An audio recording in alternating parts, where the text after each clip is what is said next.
Morena, Morena, Morena,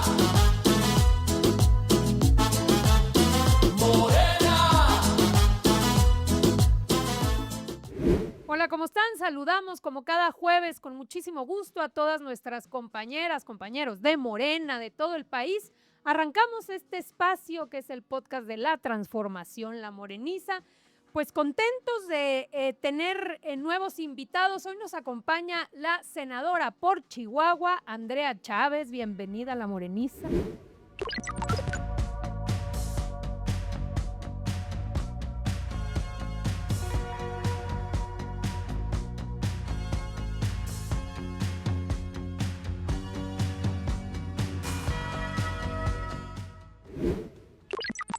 Bien Nos hallada da en La mucho Moreniza. gusto, paisana, Gracias. tenerte por aquí. Híjole, qué delicia, 2 chihuahuenses en la mesa.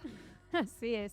Pues también nos va a acompañar hoy Pedro Miguel, ya lo conocen y es un honor tenerlo por aquí, mi estimado.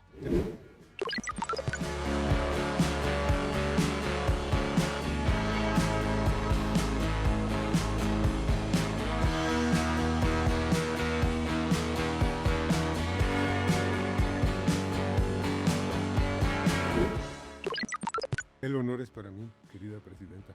Y también nos acompaña Camila Martínez, ya la conocen, es nuestra secretaria de comunicación del CEN. Bienvenida, Camila.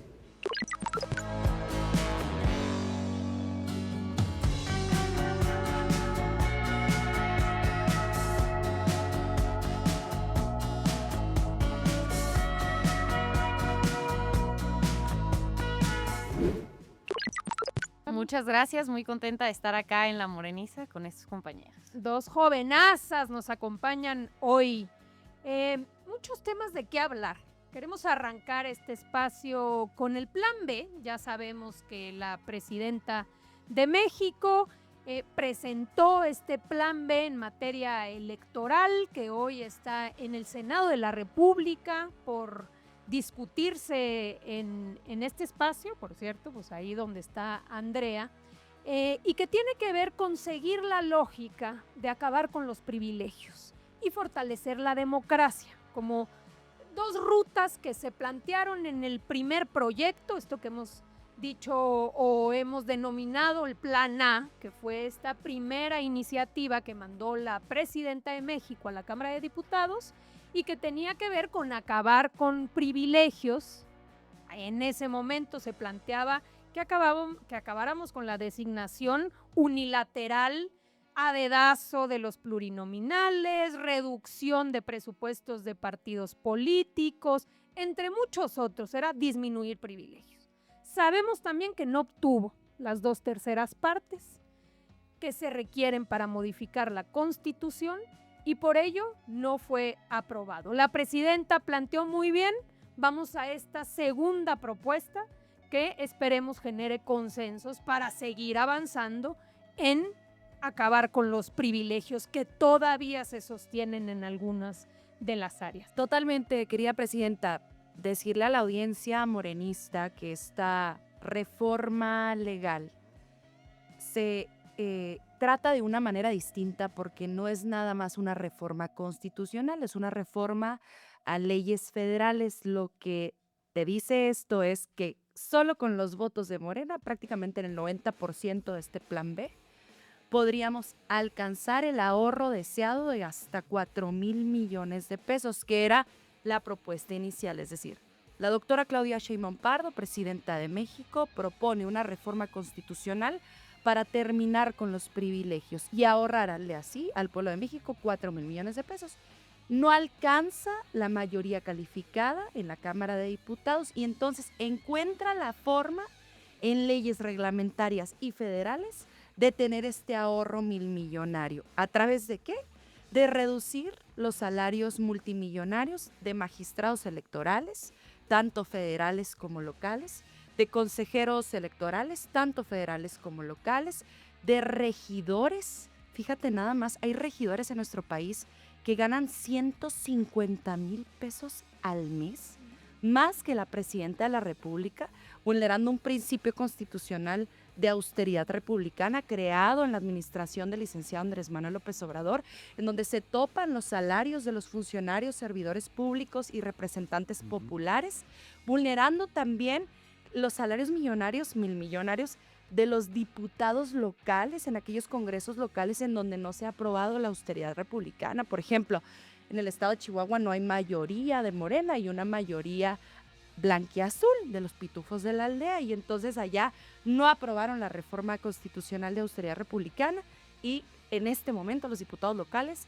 ganan más que la presidenta de la República. Entonces, la doctora con esa inteligencia pues encuentra los recovecos que aún existen de privilegios en estas leyes secundarias, y con solamente los votos de Morena, allí no tendríamos que andarle pidiendo permiso a nadie, podremos alcanzar este ahorro. Ahora bien, sí hay partes importantes que también vale la pena subrayar. Se toparían los salarios de las dirigencias de los partidos.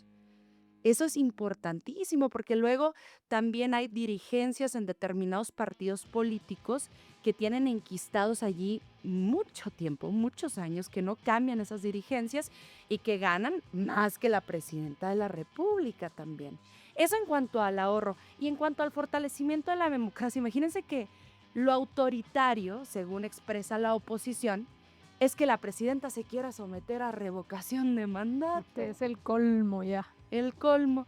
Y entonces, ¿qué decimos los senadores de Morena? Estamos con el plan B de la presidenta de la República, pero no solo de la presidenta.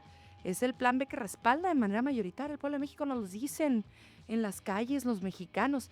Por favor, no se les va a ocurrir no votar a favor del plan B porque se los vamos a cobrar en las urnas. Entonces, si queremos enfrentarnos a la voluntad popular con el apoyo esperado, necesitamos aprobar esta reforma secundaria. Cami. Pues me parece que se hizo una revisión de todos estos espacios que habían servido como cuotas para grupos políticos, que eran monedas de cambio durante las elecciones, parte de lo que hablaba en este tema de la cantidad de regidurías, que vemos que hay algunos municipios que tienen hasta 25 regidurías, ¿no? Lo que busca hacer este plan B es toparlos, que sean de 7 a 15 regidurías, que sí respondan también a, por ejemplo, cuántas personas están representando. Es ridículo ver los comparativos. Hoy tenemos regidores que un regidor representa 200,000 personas y otros municipios donde un regidor representa 2,000 personas. ¿Y cuál es la razón? Bueno, pues que habían abierto una serie de espacios para utilizarlos, ¿no? Para meter cuotas políticas, y eso no puede ser, ¿no? ¿Quiénes son quienes están oponiendo a que hoy haya una reforma para topar la cantidad de regidores, para topar la cantidad de gasto que se tiene en los congresos locales? Pues esos mismos que utilizaron siempre la política para servirse, ¿no? Esos que buscaban, por ejemplo, que la participación de la gente fuera una vez cada 3 o cada 6 años, y luego que la gente se desconociera para que ellos pudieran seguirse enriqueciendo.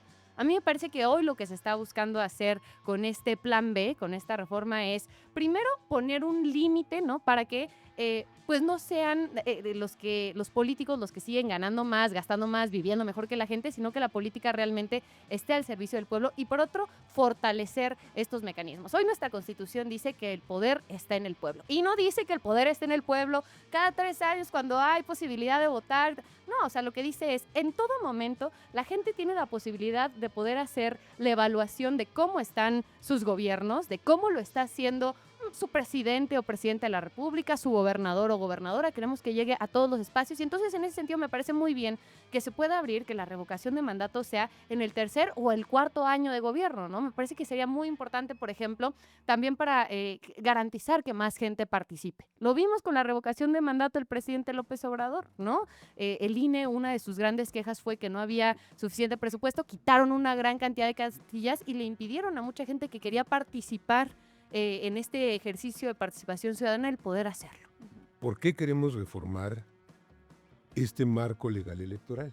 Bueno, este marco legal electoral se implanta en el Sedillato después del fraude electoral, o yo diría del golpe de Estado electoral de 1988, y es resultado de un gran chantaje de una alianza oligárquico-tecnocrática, que es el siguiente, que es, miren, nosotros somos genéticamente tramposos y no podemos evitar hacer fraude. Entonces, pongamos instituciones que nos vigilen para que no hagamos fraude. Nada más que son bien caras, pero vale la pena porque ese es el precio a pagar por la democracia. Ese es el chantaje que hace esta alianza de políticos neoliberales y de tecnócratas que instituye reglas que se mantienen hasta la fecha, que es que la democracia tiene que ser carísima porque los políticos son ladrones. De ahí viene, ¿eh? Bueno. Y cuando surge la 4T, hay una de sus consignas, uno de sus mandatos es separar el poder político del poder económico, que implica también separar la política de los negocios. Pero nos topamos con un problema, y es que el neoliberalismo convirtió las elecciones y el régimen de partidos en un ámbito de negocios, Claro. en un ámbito de dinero, de presupuesto. Cuando Zedillo le abre la llave de las prerrogativas de los partidos, pues lo que hace es convertir a los partidos en empresas, en donde se acaba la lucha por los proyectos y empieza la lucha por los presupuestos. A ver, ya se planteaba aquí de manera un poco más detallada de qué trata este plan B, porque a veces, a ver, pero entonces el plan A y este plan B, ¿qué trata? Entonces, a ver, primero, una cláusula de austeridad para todos los funcionarios. Ya sabemos que en la Constitución ya dice que no puedes ganar más que la presidenta. Pero ¿qué pasa? Pues que dicen los consejeros del INE, bueno, eso a mí no me incluye. Y que dicen los regidores, eso a mí no me incluye. Y que dicen los legisladores locales, eso a mí no me incluye. Dejando claro que nadie puede ganar más que la presidenta, que no se pueden tener, por ejemplo, no se puede acceder a gastos médicos privados, no mecanismos de bonos extras, porque entonces, ¿qué sucede? Pues este es mi salario, que es más abajo que la presidenta, pero a través de otras prestaciones extras acabo ganando mucho más que la presidenta. Entonces, bonos, seguros de gastos médicos, seguros de retiro, de ahorro, no. Tenemos todos la responsabilidad en todos los niveles, y ahí dice a nivel municipal, estatal y obviamente todas las dependencias del orden público, llámese todas incluidas, el Instituto Nacional Electoral, y todos tenemos que respetar esa regla de austeridad. Entonces, eso lo trae que es fundamental. Lo otro que tiene que ver con las regidurías, que es que haya cierta lógica de cuántos regidores se tienen en los diferentes municipios, porque tenemos municipios con muchísimos regidores que son pequeños y otros pequeños que, en fin, poner hasta 15 regidurías permite de alguna manera establecer ciertas reglas. Y luego lo de los congresos locales, que es muy importante. Hoy se pregunta, bueno, ¿por qué .70? Bueno, porque es la media nacional. Hoy tienes congresos locales que gastan muchísimo, muchísimo dinero, que cuesta mucho. Tienes congresos locales que cuestan poco. Entonces, qué bueno que trabajan de manera mucho más austera. Se hizo un promedio, una media, de decir, bueno, esta es la media. .70 respecto a tu presupuesto. Y finalmente lo de la revocación, que es uno de los temas que ha dado más de qué hablar en el debate público, ahora lo escuchamos, y que tiene que ver con la posibilidad de que la revocación de mandato pueda hacerse el tercer o cuarto año.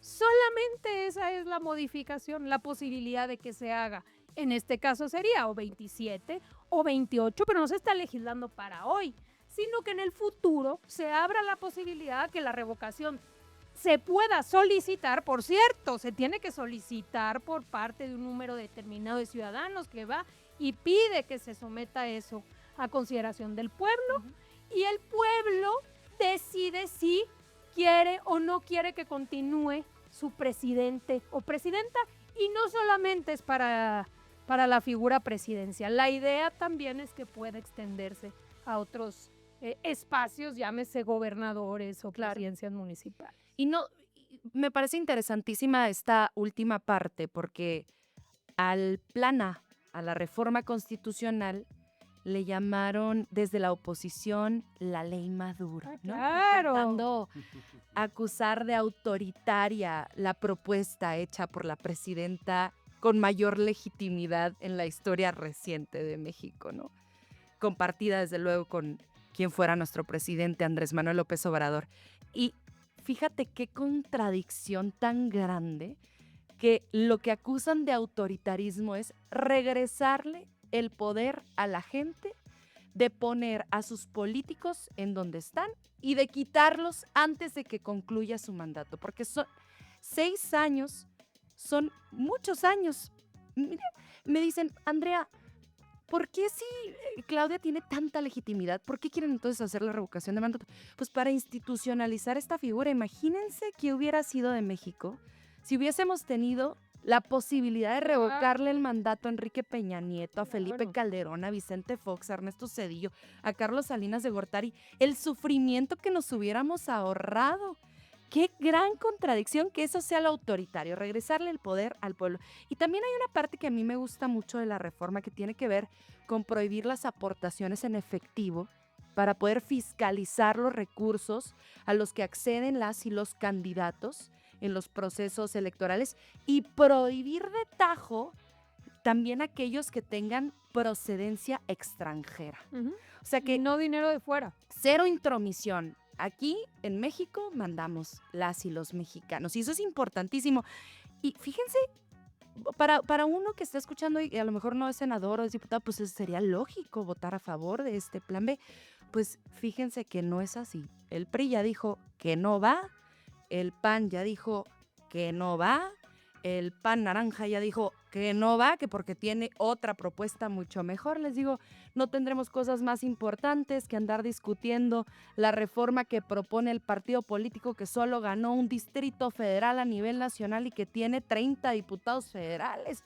Claro, Movimiento Ciudadano son los que menos quieren que se reduzcan los números de regidores, porque si se reduce a 7, ¿cuántos regidores les tocaría con la ínfima votación que les toca cada vez? Entonces, sienten que se les acaban estas cuotas de poder, sienten que se les acaban estos cotos y estos espacios que se distribuyen dentro de las dirigencias. A ver, vamos a escuchar qué dice la oposición al respecto. A ver, vamos escuchando primero a Luis Cárdenas. Pero aquí sí tenemos cierta independencia. Hay más legisladores en un congreso que en otro, dependiendo cómo se quiera organizar ese congreso de ese estado. No son las mismas leyes en Chihuahua que en Zacatecas, que en Querétaro, que en Yucatán, que en la Ciudad de México. Y hay una razón para ellas, se llama soberanía. La soberanía entre los estados. Ahora que tanto estamos defendiendo las soberanías, ¿no? Soberanía cuando conviene, sí, soberanía cuando no conviene, no. Y me llama la atención que quieren limitar el número de regidores, por ejemplo. Quieren hacer que los regidores sean menores. Entiendo que puede ser un exceso, pero también entiendo que eso le correspondería a cada uno de los estados de la República definirlo. Pues, primera cosa, dicen, eso es atentar contra el federalismo, es atentar contra la soberanía de los estados. Primera gran crítica que se les cae. Hay que hacer una campaña de difusión del artículo 39 constitucional para que ciertas personas entiendan lo que significa soberanía, ¿no? Para empezar por ahí. Y quizá también cuál es el proceso para cambiar la Constitución, porque hay que decirle a Luis Cárdenas que para que un proceso de modificación constitucional sea exitoso y pueda llevarse a cabo, requiere no solamente las 2/3 partes de diputados y de senadores, mi estimado, también necesita la mayoría de los congresos locales. Esos congresos locales que regulan a las entidades federativas. Por eso es tan complejo llevar a cabo una reforma constitucional. Pero son los congresos locales los que discuten esta propuesta que les manda el Congreso de la Unión. Y si no hay una mayoría en los congresos locales, no hay reforma constitucional, señor. O Aparte, la les aprueban guste o no. en ejercicio de su soberanía. Claro, les guste o no, la Constitución Política de los Estados Unidos Mexicanos está por encima de las constituciones locales. O sea, Somos una república. ¿cómo escudados en la soberanía de los estados es que no vamos a permitir se toquen los salarios de los regidores y de los diputados locales, por favor? Pero es toda esta campaña que en realidad ha habido desde antes incluso de conocer el Plan A. O sea, ni siquiera habían leído la reforma del Plan A, la propuesta, y ya estaban diciendo que la ley Maduro, que si no iba a tocar el tema del financiamiento ilícito. Y entonces ahora están intentando meter una narrativa completamente falsa, como de que se está tocando el federalismo, cuando la Constitución es clarísima, ¿no? Los ayuntamientos tienen derecho a tener un cabildo que esté contemplado de acuerdo a las leyes, ¿no? Entonces, están confundiendo entre bajar esos gastos gigantescos, burocráticos, sin sentido, que no responden al bienestar de la gente, con poner un límite aprobado, como dice la presidenta Luisa, por congresos federales y congresos locales, y además que ese recurso que se va a estar ahorrando se quede en los municipios y se quede en los estados. Como dice Camila, dentro de los transitores de la propia ley de este plan B viene que los ahorros que se deriven de la aprobación de esta ley se quedarán en los municipios en donde se ahorraron. O sea, por ejemplo, en Ciudad Juárez los regidores ganan 150,000 pesos al mes. Y entonces, si tú reduces no solo su salario, sino de 20 regidores que hay en este momento a 15, pues hay un ahorro importante. No se lo va a llevar la federación a gastarlo en donde quiera. Se va a quedar en Ciudad Juárez para proyectos de infraestructura, para políticas públicas, becas, apoyos, pensiones. Esa es la soberanía a la que habría que defender, que existan más recursos para los municipios y los estados y la gente que allá habita y no su clase política. Un gobierno menos rico y un pueblo menos pobre. Eso. Yo creo que eso es, ¿no? Pero fíjate que hay un componente que me llama mucho la atención ahorita viendo a este señor. A ver, es que mientras más se adelgacen las estructuras, los recursos humanos, los presupuestos, menor es la clientela para una serie de corporaciones empresariales que son comunicadores, que son agencias de publicidad, que son consultorías, que son asesores, que son despachos de imagen, que son hacedores de espectaculares, de libros inventados, sacados de la manga, de cuánta cosa. Entonces, de youtuberos. Entonces, yo creo que hay una resistencia de algo que se convirtió casi en un sector de la economía, que es el sector electoral, a que se reduzca el pastel porque sus rebanadas van a ser más delgaditas. Yo creo que no debería existir, pero esto ahorita es utópico en las circunstancias políticas actuales. Ese pastel no debería existir, las elecciones no deberían de costar prácticamente. Pero bueno, el hecho de que se plantee reducirlas los pone a temblar, ¿no? Y a ver, a lo mejor tú, querida senadora, ¿Sí? nos puedes platicar. ¿No se andarán recibiendo ahí como presiones de cabilderos, Seguro. ¿no? Seguramente. En las cámaras para decir, oigan, no nos descobijen y no nos arruinen el negocio. Que por cierto, eso lleva a otra parte del ahorro, hasta el 15% de reducción del presupuesto del Senado de la República, en donde todos los senadores deberíamos estar a favor, porque entonces ahí es donde compruebas que efectivamente te debes al electorado y a la gente a la que representas, a los estados a los que representas y no a tu salario, ¿no? No estás ahí por la nómina o por la remuneración económica. Exacto. Otro de los puntos tiene que ver con esa reducción. A ver, vamos a escuchar a este periodista de Baja California. ¿Cuál es la crítica? Adelante. El fracaso de Claudia Sheinbaum estaba fríamente calculado. Yo tengo 3 comentarios sobre este tema. En primer lugar, para nadie fue una sorpresa que la reforma electoral impulsada por Claudia Sheinbaum no se aprobara. La iniciativa afectaba directamente a los aliados de Morena, al PT y al Verde. Era obvio que no conseguirían los votos. Todos lo sabíamos, todos, incluida la presidenta de México. En segundo lugar, si ya sabía que no se iba a aprobar, entonces ¿para qué envió la reforma? Para justificar el llamado Plan B. Intentó cambiar la Constitución, no pudo, pues ahora intentará cambiar las leyes secundarias. Para eso Morena sí tiene los votos. Y en tercer lugar, en teoría, una ley no puede ir en contra de lo que establece la Constitución. El problema es la Suprema Corte. Hoy tenemos ministros del bienestar. Hoy tenemos ministros que están al servicio de Morena. Cualquier ley inconstitucional puede ser avalada por los ministros del acordeón. ¿Cómo ves, Pedro, este analista político? Es que no tiene ni pies ni cabeza lo que dice. A ver, Primero, desconoce que hay algo que se llama principios. ¿Por qué envió la presidenta esta iniciativa? Por principio, pues porque fue una promesa de campaña, porque fue un compromiso adquirido con el electorado. Segundo, pues porque es lo que se debe hacer. Claro. Tercero, Oye, que no la vas a mandar, que no va a obtener la mayoría calificada. ¿Qué? luego no conoce O la sea- diferencia entre el Ejecutivo y el Legislativo. El Ejecutivo hace una propuesta. La soberanía del Legislativo decide si la aprueba o no. ¿No? No tiene pies ni cabeza, ¿eh?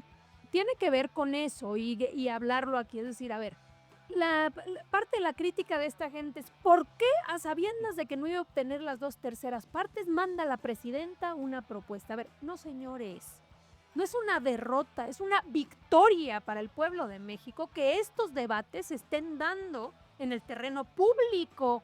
Y no es un asunto de si se aprueba o no se aprueba. Aquí, como dice Pedro Miguel, la presidenta se comprometió y en Morena y en este proyecto, la palabra vale más que todo.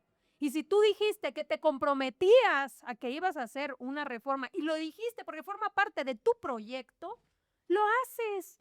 Punto. Que si se aprueba, no se aprueba, ojalá hubiéramos logrado convencerlos, pero aunque no lo hayamos logrado en este momento, queda, por supuesto, que en el debate público, si queremos o no seguir teniendo diputados plurinominales a contentillo de los dirigentes. Y es precisamente lo que habremos de discutir en los próximos comicios electorales. Qué bueno que la gente esté tan enterada del contenido de la reforma constitucional propuesta por la doctora, del contenido de la reforma legal, Plan B, propuesta también por la doctora, porque nos permite dos cosas. Uno, diferenciar quién cumple con su palabra y quién no. O sea, la reforma constitucional la aprobaba el 80% del pueblo de México y el 80% de los partidos políticos la rechazaron. Y es que hay un compromiso. A ver, en Morena ganamos a pesar de las reglas que hicieron los priistas y los prianistas y a pesar de los cochupos que tenían, ¿no? Y lo que estamos haciendo es, hoy que somos un partido que gracias al apoyo del pueblo de México tiene las mayorías, decimos, nosotros no venimos a administrar los cochupos que hacían los de antes, nosotros venimos a cambiarlos. Y hubo un pueblo que decidió votar por la presidenta de la República y que nos dio la mayoría calificada y que incluso cuando salieron las encuestas donde les preguntaban, oye, ¿tú estás de acuerdo con estos planteamientos de los plurinominales, de las reducciones, etcétera? Sobre el plan A, la gente decía, claro que sí queremos, ¿no? Entonces, por supuesto que había que cumplir con el compromiso, ¿no? No se lograron las 2/3 partes, ahora se está proponiendo este plan B, que también reduce privilegios. Y fíjate que estaba la oposición y todos estos personajes ya frotándose las manitas, pensando que iba a haber división entre la coalición, y es falso, ¿no? Logramos llegar a un acuerdo, me parece que eso es también muestra de una capacidad de negociación de acuerdos entre la altura de miras de nuestra coalición y que dijimos, bueno, vamos a poder sacar esta reforma en unidad, ¿no? El fin de semana la presidenta Luisa junto con los dirigentes de los partidos políticos tuvieron un encuentro de unidad de decir, claro que vamos a apoyar a la presidenta de la República, claro que vamos unidos y claro que vamos a cumplir con una reducción de los privilegios. A ver, presidenta de Morena, Luisa María Alcalde. El mantener los términos legales, bueno, ya ni siquiera hablemos de los constitucionales, tal y como están, ¿no sería tremendamente benéfico para Morena desde un punto de vista meramente electoral y electorero? Presupuestal, ¿ves?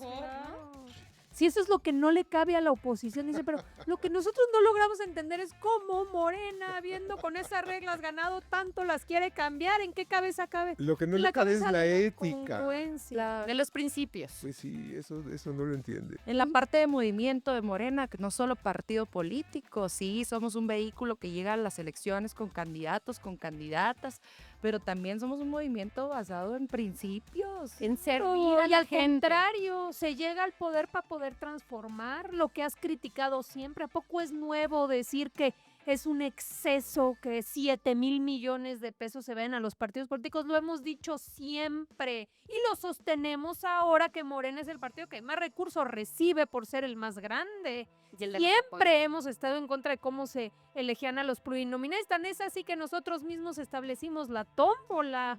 Entonces, a ver, no estamos hablando de cosas nuevas. Ahora, Vamos a escuchar a este personaje que se acordarán de él. Por cierto, recientemente ha venido saliendo en medios de comunicación porque ni más ni menos que ya se sumó a Movimiento Ciudadano. A ver qué dice Aurelio Nuño. Pues mira, a mí me da mucho gusto que el Plan A no haya pasado. Creo que es una muestra de que a pesar de todo, en este país hay muestras de libertad. Ya esta segunda parte, pues me parece que es una reforma descafeinada, aún así con peligro, sobre todo me parece muy peligroso querer desfondar a los congresos locales.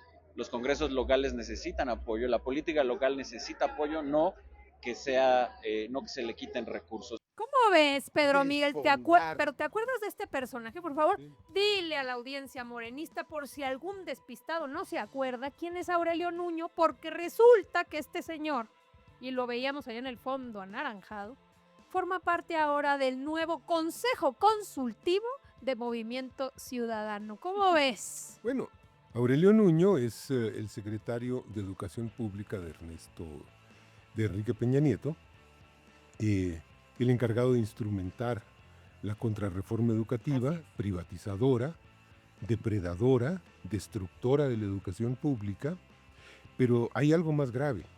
Es el responsable político de la represión contra el magisterio y de la masacre de Nochixtlán y de la masacre de Antepacua y de varios homicidios. O sea, toda esta política represiva se articula bajo el discurso educativo, entre comillas, de este individuo y el discurso político de Miguel Ángel Osorio Chong. Con este personaje habría que leer de qué se trata luego, ¿no?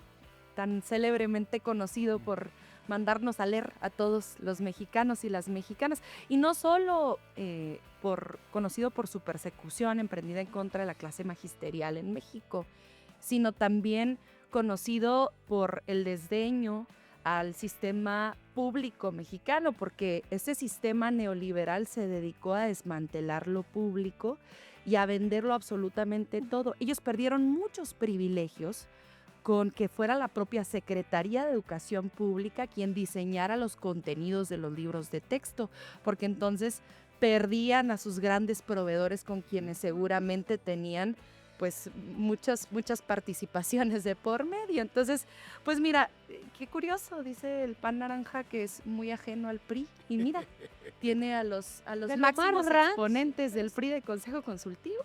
Y es parte como de esa generación del PRI, ¿no? Que les prometieron que iban a ser la generación de la renovación del PRI, ¿no? nuevo. Y fueron al final una de las élites más corruptas de este país, ¿no? Digo, ahorita ya mencionábamos lo de la reforma educativa, pero también todo lo que se llevó a cabo con Odebrecht, que eran los mismos, era el Lozoya, eran todos estos, muchos gobernadores que llegaron con la generación de Enrique Peña Nieto, ¿no? Y que demostraron ser, pues, una élite muy neoliberal, creyendo que con sus técnicas centralistas, muy elitistas, ¿no? Iban a hacer un cambio. Y bueno, pues lo único que hicieron fue que el PRI perdiera ya lo último que le quedara, perdieron la presidencia de la República. Y ahora, bueno, como ya se dan cuenta que en el PRI ya no hay absolutamente nada de hueso, ¿no? Entonces ahora están buscando saltar al PAN naranja. Y bueno, pues ahí ya habría que preguntarle a Álvaro Maínez y a todos si esa es su idea de renovación de política. Claro, ¿No? claro Tan que esa es de la los idea más de corruptos. renovación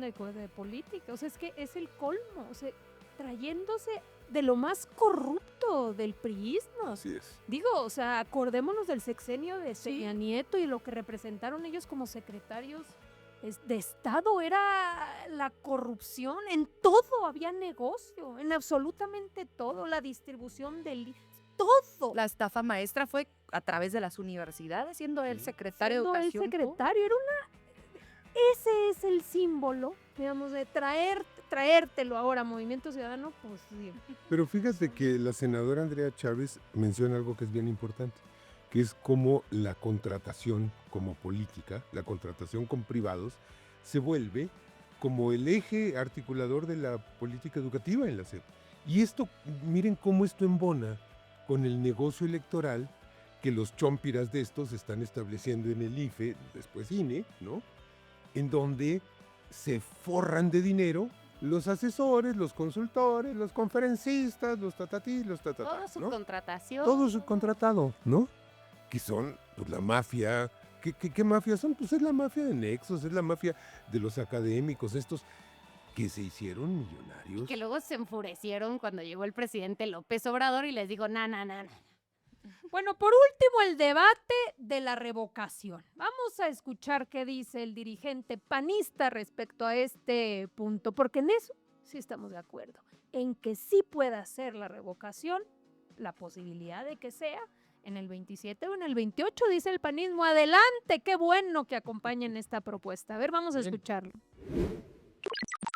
¿Cómo se está perfilando el plan B? Si lo que creen que va a ser reacción del PAN es de pánico porque la presidenta estuviera en la boleta, no es esa la reacción del PAN, querido Mario. A ver, entonces no va a entrar en pánico, pero ¿eso qué significa, Jorge? Ellos esperan, Mario, que al anunciar la revocación del mandato coincidente con el resto de las elecciones en el 27, casi nos moramos de miedo, como pensando que por estar el nombre de la presidenta va a ser un desbalance por completo. No nos genera ese pánico. Nosotros vemos cómo a partir de agosto ha caído 17 puntos la aprobación de la presidencia de la República. Y hoy seguimos esperando en el PAN que los temas que el PAN ha puesto sobre la mesa también se discutan. No se anima Morena. El PAN propone que hablemos de cómo sancionar todo lo que electoralmente pasa cuando se involucra el crimen organizado. ¿Cómo ven? En primera, digo, nomás dos cosas. En primera, señor, ya hemos hablado, uno, de que sí viene incluido todo lo de la fiscalización, que ustedes no quieren aprobar porque no les gusta que se le fiscalicen los recursos que van dirigidos a su partido, y es puro cuento. Entonces, número uno, viene la parte de fiscalización. Y número dos, pues qué bueno que no tenga miedo. Aquí no se trata de que si jalo, no. Aquí el punto es abrir posibilidades para fortalecer la revocación de mandato. ¿Por qué podrían estar en contra de que una figura como esta se le abra espacio para que se haga el tercero o el cuarto año de gobierno de un presidente? Yo creo que hay que tomarle la palabra a Jorge Romero y decirle, bueno, ya, si no están convencidos ustedes, pues voten a favor, ¿no? O sea, la verdad es que tenemos una presidenta de la República que tiene más de 70% de aprobación, que se ha vuelto una referente, no solamente nacional, sino internacional por la gran capacidad que ha tenido, por ejemplo, de llegar a acuerdos con Estados Unidos, de poder defender la soberanía nacional, ¿no? Y eso, pues, me parece que la ha fortalecido mucho. Pero más allá de eso, lo que nosotros estamos buscando con la participación ciudadana y con la revocación de mandato es que la gente pueda evaluar sus gobiernos, ¿no? Y que tengan un mayor margen para decidir, bueno, cuándo van a convocar, cuándo van a hacer las evaluaciones y que democráticamente lo decidan. Entonces, si ya está diciendo el señor Jorge Romero que está de acuerdo, no tiene miedo y tal, pues que voten a favor del plan B y entonces vamos a ver cuando venga la revocación de mandato cómo nos va. Pero del dicho al hecho hay un trecho y hay posibilidades de que ellos se encorcheten, se encapsulen la parte solo revocatoria de mandato y si quieren rechacen el resto, pero que aprueben esa parte. La Acción Nacional podría dar los votos para la reforma constitucional del revocatorio de mandato. A ver si es cierto que lo que dice el dirigente nacional es correcto, porque si no, entonces es puro wiri wiri, puro discurso y luego llegan como con los programas sociales. Estamos a favor de los programas sociales, nos quitamos acá la sangre, firmamos el contrato en la elección presidencial. Xóchitl Gálvez firmaba con sangre que mantendría los programas sociales y año con año el PRIAN vota en contra del presupuesto de los programas sociales. O sea, del dicho al hecho hay un trecho. Eso, queremos ver la votación del PAN respecto a la revocación de mandato. Porque no tienen miedo, ¿no? Pero a mí me llama mucho la atención el narcisismo y la egolatría de esta declaración. Porque, a ver, señor Jorge Romero, no, la revocación de mandato no se está planteando para darle miedo al PAN. Se está planteando como cumplimiento de un compromiso con el electorado para llevar adelante formas de democracia participativa. No tiene nada que ver con ustedes. No pintan en esto. Pero el problema es que sí les da miedo. O sea, a ellos les da miedo, sí. En el fondo lo que no quieren, precisamente porque saben la legitimidad que tiene la presidenta, pues no les gustaría que se viera mezclado con la elección. Nada más que hay que decirles, a ver, en primera, hacer una elección es costoso y se tienen que ir buscando formas de manera tal que cuando la gente ya vaya a participar, pueda de una vez participar en las diferentes preguntas que se le están planteando. A ver, vote usted por su presidente municipal, presidenta, por su legislador, y también le vamos a preguntar si usted está de acuerdo o no está de acuerdo que siga o no la presidenta o el presidente en turno. ¿Tú te acuerdas cuando la consulta de revocación del presidente López Obrador, que no lo dejaban ni hablar? Hasta le pusieron, me acuerdo, una cortinilla al programa que decía pues, que estaba siendo censurado porque podía causar gastritis a los conservadores. Pero era, de verdad, yo recuerdo esa época, era curiosísimo porque ibas a las mesas de debate, a los medios de comunicación, en donde siempre es 3 contra 1, ¿verdad? Porque hay un representante del PRI, uno del PAN, uno del Movimiento Ciudadano. A lo mejor el presentador generalmente pues está en contra y entonces va uno de Morena, no vaya a ser que pues, sean más y que sea más o menos parecidito a lo que piensa la gente. Y entonces llegábamos y hablábamos bien del presidente, no podíamos hablar bien del presidente, pero sí se podía hablar mal. Sí se podía hablar mal. Sí, las reglas, o sea, solo hay que recordarlos, era como, ok, sí, que se someta a revocación, pero nadie puede decir absolutamente nada bueno sobre el presidente, no vaya a ser que el presidente ande diciendo qué anda haciendo. Exacto. O sea, ¿No? ¿qué es? Que ande, no vayas a decirle a la hablando gente con hechos que hemos sacado 13.4 millones de la pobreza, que hemos aumentado los salarios, que hemos llevado las pensiones a nivel constitucional, no vaya a ser. Como si viajemos un poquito al pasado, ¿no? Y pensemos en un proceso de revocación de Peña, por ejemplo. Que nosotros anduviéramos, pero que Peña no diga lo que está haciendo, ¿eh? O sea, que Peña no... ¡Que diga! Por el amor de Dios. O sea, para saber, porque nunca lo vimos, no supimos qué. Bueno, es que habría sido un gran silencio porque no hizo nada, ¿no? Exacto. A ver qué inventa. Sí. Pero es cierto, no podíamos hablar de la política social, no podíamos decir... No querían ni mañaneras. Ah, no, que se suspendan las mañaneras porque entonces es Bueno, lo que demuestra todo esto es que la reacción conservadora le tiene pánico al debate y le tiene pánico a la libre discusión de los asuntos de la República. A la transparencia. Yo sí me acuerdo, no solamente con la revocación de mandato, sino incluso desde antes cuando se organizaron los ciudadanos para pedir el juicio a expresidentes, cómo hicieron lo imposible, ¿no? Para que la gente no participara. No tradujeron, eliminaron casillas, las cambiaron de último momento, no informaban nada, utilizaban los tiempos del INE para hablar de otras cosas que no tenían nada que ver con el proceso que se está haciendo llevar a cabo. Y en ese momento si había una Suprema Corte que justa no tenía nada, completamente parcial, que complejizó la pregunta de la consulta, que declaraba todas las leyes secundarias federales como inconstitucionales, modificaciones constitucionales que querían declarar inconstitucionales. Fíjense la otra vez, gran contradicción. En ese momento se vio una corte siendo Yo creo que parte. la moraleja de esto es la tremenda dificultad que significa transformar un régimen siguiendo sus reglas. Porque hemos llegado al poder jugando las reglas del juego impuestas por la oligarquía neoliberal. Y desmontar esas reglas es tremendamente complicado. Y lo estamos haciendo. Y este es un paso, el del plan B, muy significativo. Y ha sido un proceso, porque también una cosa es, por ejemplo, en este tema de participación ciudadana, cada vez, conforme se han dado ejercicios, la gente ha participado más, ¿no? En el último ejercicio, que fue la primera vez que votamos por jueces, magistrados y ministros, hubo una mucho mayor participación que en algunas de los ejercicios de participación ciudadana anterior. Entonces, cada vez ha sido complicado porque es un proceso, pero cada vez es más gente la que está participando y la que dice, yo quiero involucrarme en las decisiones, más allá de las elecciones constitucionales regulares que se tenían, ¿no? Eso, la vida pública cada vez tiene que ser más pública. Y que el pueblo de México no es tonto, porque dice la oposición, no le vayas a meter una boleta más, porque el pueblo de México es muy tonto. Claro. Se van a confundir. Pues ¿no? ahí está, se va a discutir el plan B, hay que estar muy atentos en el Senado de la República en los próximos días.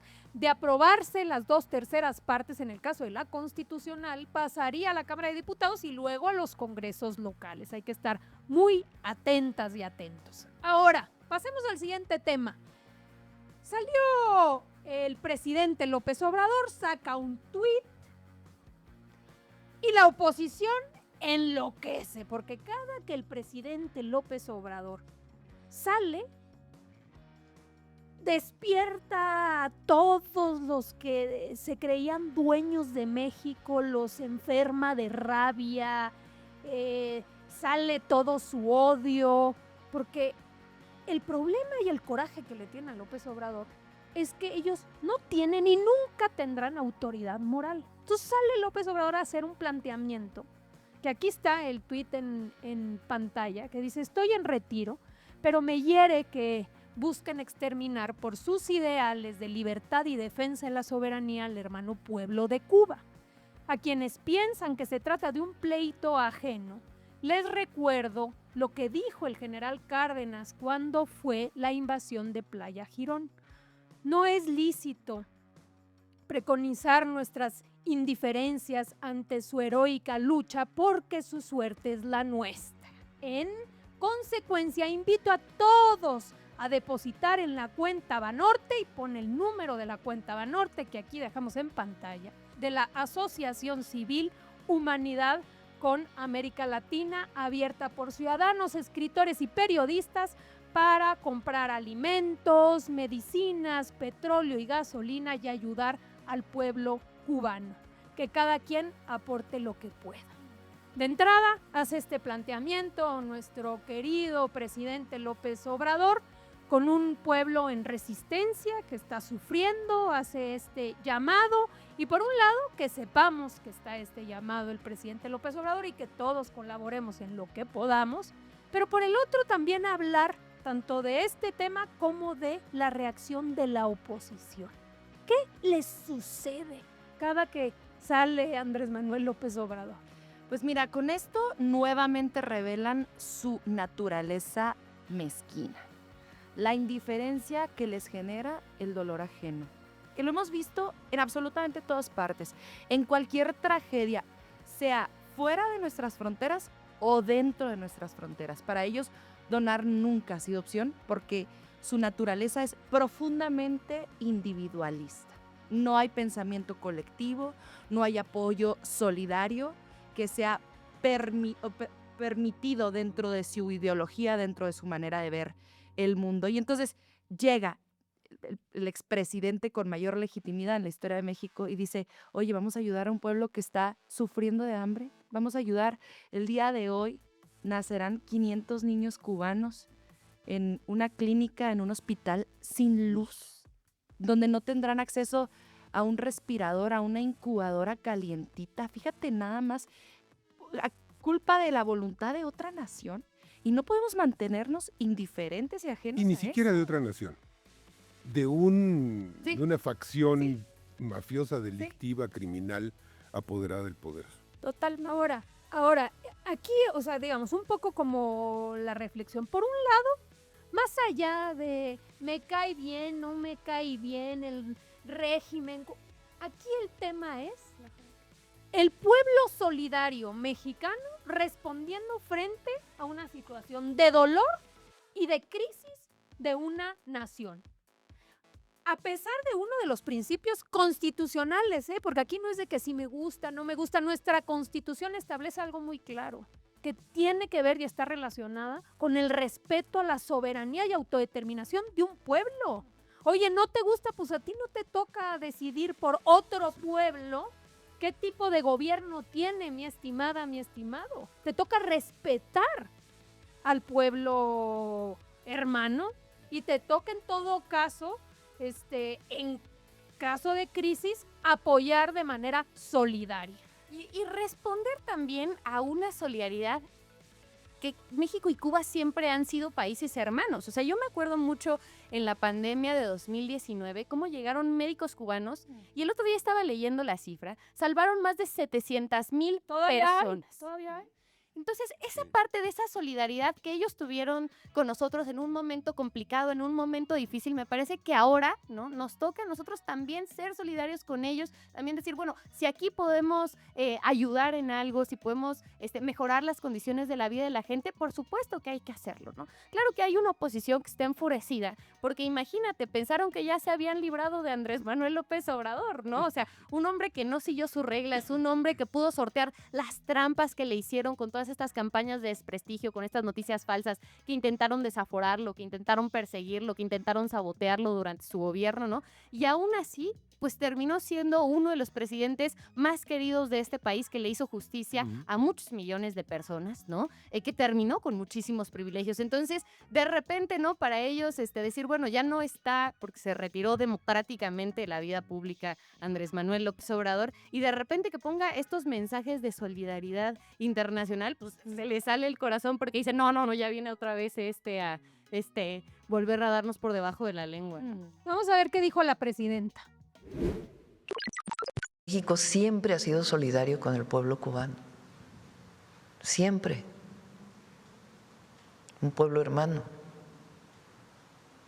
pero la mezquindad a veces pues está por encima de todo, el racismo, el clasismo, la mezquindad es lo que caracteriza a la oposición de derecha,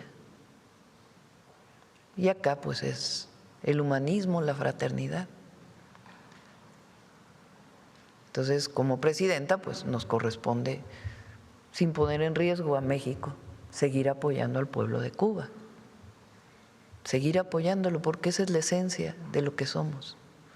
Y al mismo tiempo, como persona, pues ya veré si hacemos una aportación. Sí. Mezquindad contra el humanismo, lo que representan ellos y lo que representa nuestro movimiento. Son dos cosas. Por un lado, es la intoxicación en contra de AMLO, que es una enfermedad progresiva, incurable y mortal. Contraída por un sector de la población desde 2006 o desde 2004, y que necesita una dosis de odio todos los días y que necesita expresarse. Es una adicción al odio, ¿no? Y a la bilis. Ese es un asunto, pero hay otro asunto que es la tremenda ignorancia de pensar que México está apoyando a lo que ellos consideran una dictadura. Y esto no tiene nada que ver con el carril político. Sí, no. Fíjense, estaba haciendo un pequeño recuento. En 1530 y tantos se establece en Nueva España. En 1537 se conforma la Capitanía General de Santo Domingo, que incluye a Cuba y que depende de la Nueva España. Y Cuba se independiza, digamos, dentro del marco del Imperio Español en 1774 como Capitanía General por derecho propio y depende de México. Estamos hablando de más de 2 siglos antes de que se funde Estados Unidos.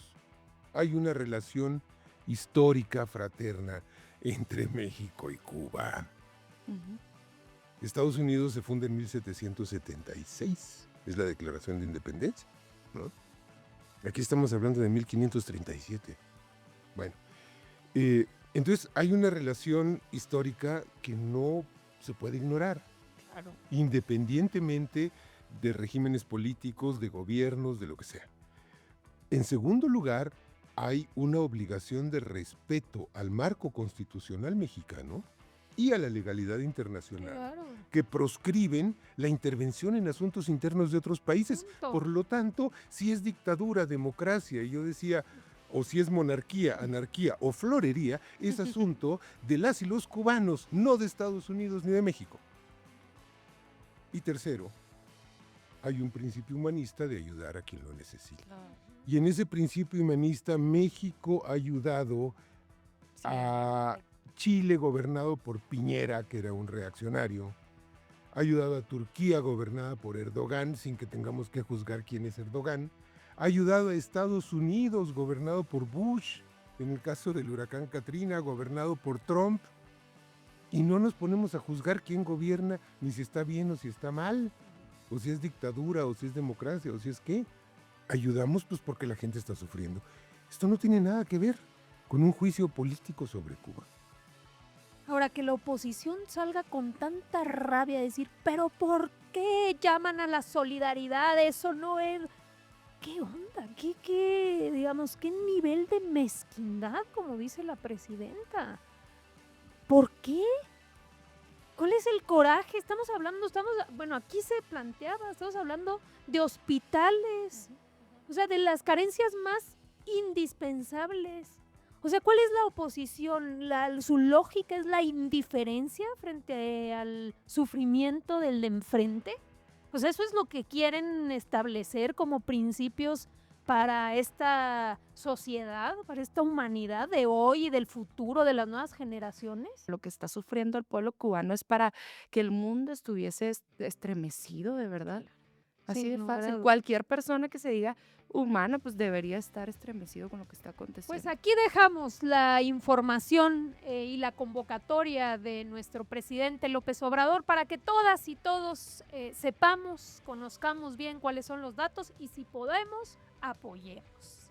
Vamos a la última parte, dos temas. Uno, ¿cuál fue lo mejor de las redes sociales esta semana? Para concluir con lo peor de las redes sociales. Vamos a ver lo mejor primero. Bueno, como ven, es un hospital muy equipado.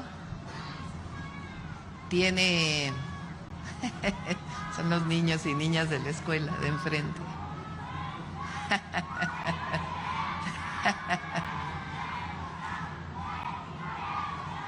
¡Que vivan los niños y las niñas! Hablando de niños y de los valores que queremos para las nuevas generaciones, ahí están estos niñitos diciendo presidenta, porque estaba pasando el evento a un lado y la vieron. ¡Qué belleza!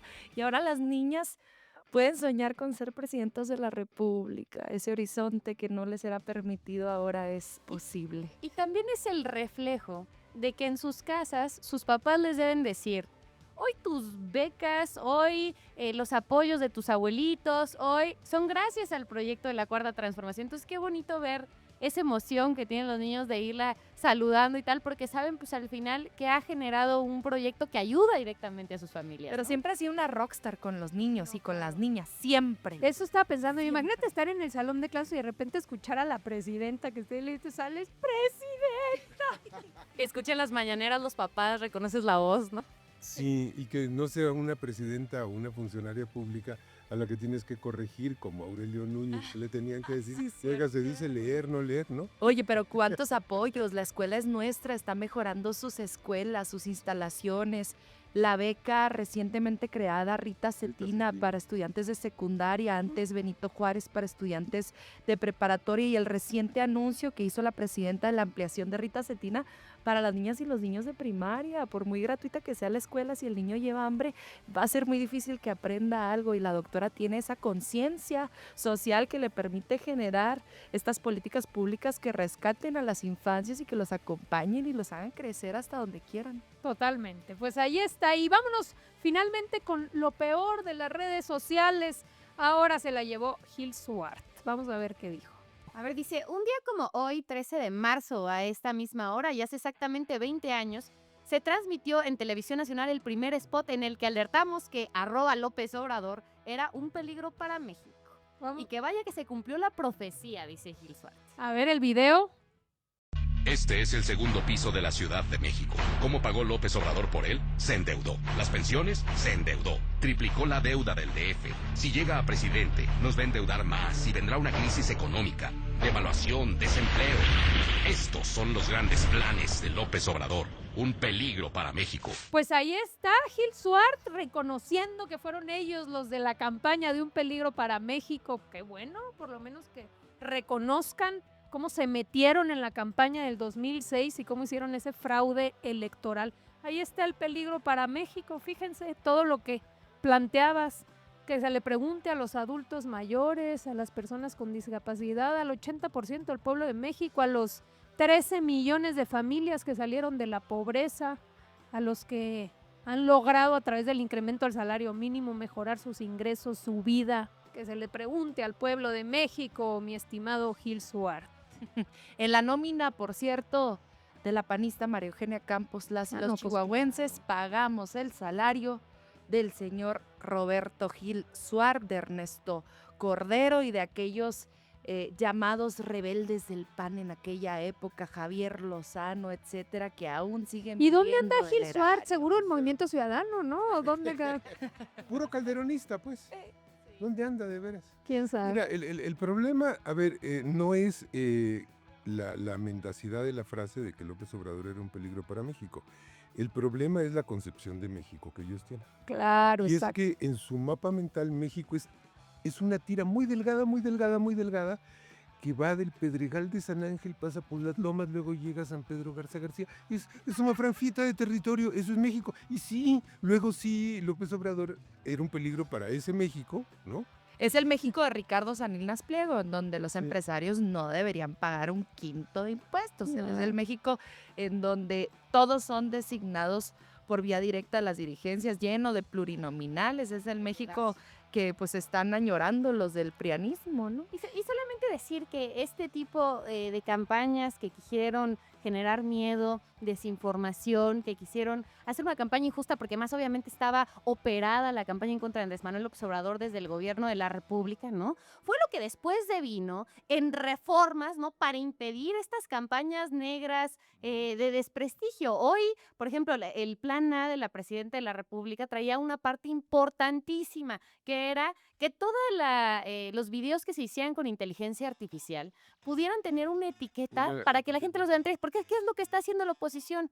Pues está agarrando videos de la Presidenta de la República o videos de otros personajes y les está cambiando la voz diciendo que dijeron cosas que no dijeron. A eso es a lo que se opusieron ellos, la verdad, porque como no tienen propuestas y como no tienen proyecto, entonces pues tienen que irse a la mentira, al intentar generarle miedo a la población. Entonces, sí decirle a la gente que nos está viendo que vamos a tener que estar muy pilas el próximo año, ¿no? Para no caer en estas noticias falsas. Nos despedimos con una invitación, Cami, ¿cuál es? Oigan, pues vamos a tener nuestro segundo campamento de formación política para jóvenes. Ahora nos vamos a ver en Nuevo León. Ya están abiertas la convocatoria para que puedan aplicar. Será el 24, 25 y 26 de abril y pueden pues empezar a generar su aplicación en jóvenes.morena.app para que nos puedan compartir por qué quieren ir a este campamento de jóvenes. Ahora vamos a estar participando con los estados de Aguascalientes, Coahuila, Guanajuato, Nuevo León, San Luis Potosí, Tamaulipas y Zacatecas. Entonces no olviden aplicar si tienen entre 18 y 29 años para que sean parte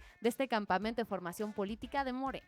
Muy bien, pues muchísimas gracias, Gracias, que nos Presidenta. acompañaron. Nos vemos la próxima semana, el próximo jueves, aquí en La Moreniza.